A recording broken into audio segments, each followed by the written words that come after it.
घेतात, काही जण ते फेकून देतात गोळ्या आणि मग नंतर आजार झाल्यानंतर 20 नको घालू 60 घालो अशा पद्धतीने दवाखान्यात जातात. त्याच्यासाठी ही माहिती महत्त्वाची आहे. फॉलिक ॲसिडची कमतरता, रक्त कमी होणे आणि काही आजार यांचा समावेश आहे.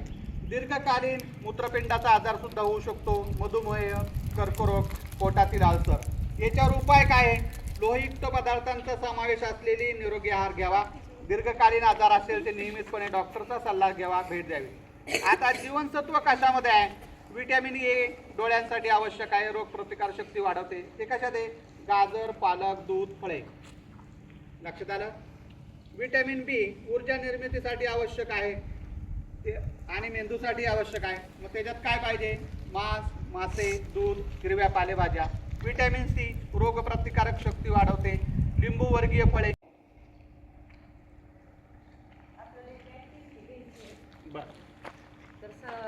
मुलांनी ना थोडंसं असं कडधान्य, मूग किंवा मग हरभरा वगैरे असेल तर ते भिजून मी 2-3 दिवसांनी एक सरांना फोन करीन, तसेच सर तुम्हाला सांगते.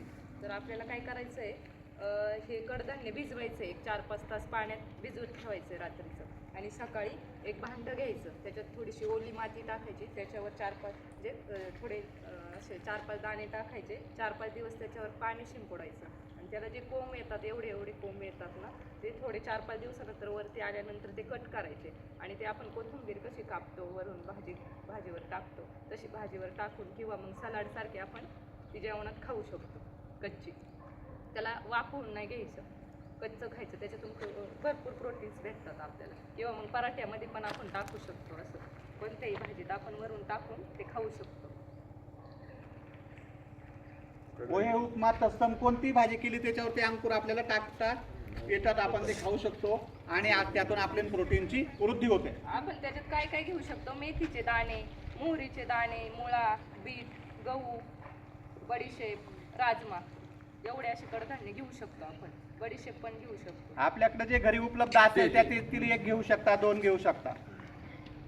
बीटाचे जे हे असतात ना दाणे, आपण पहिलं लावताना बीट लावताना जे छोटे छोटे दाणे असतात ना, त्याचं पण करू शकतो. बीटाचे बी.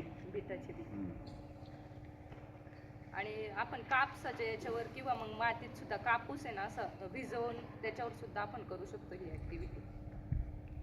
तर मी एकदा करून दाखवेल, तुम्ही घरी जाऊन ती प्रत्येकाने करायची.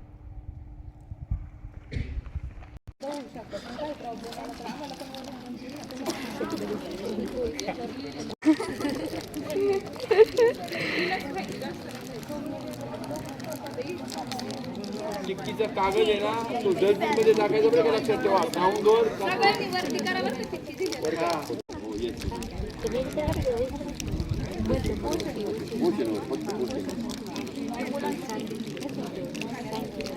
बदल किती राहिले रे जरा बडा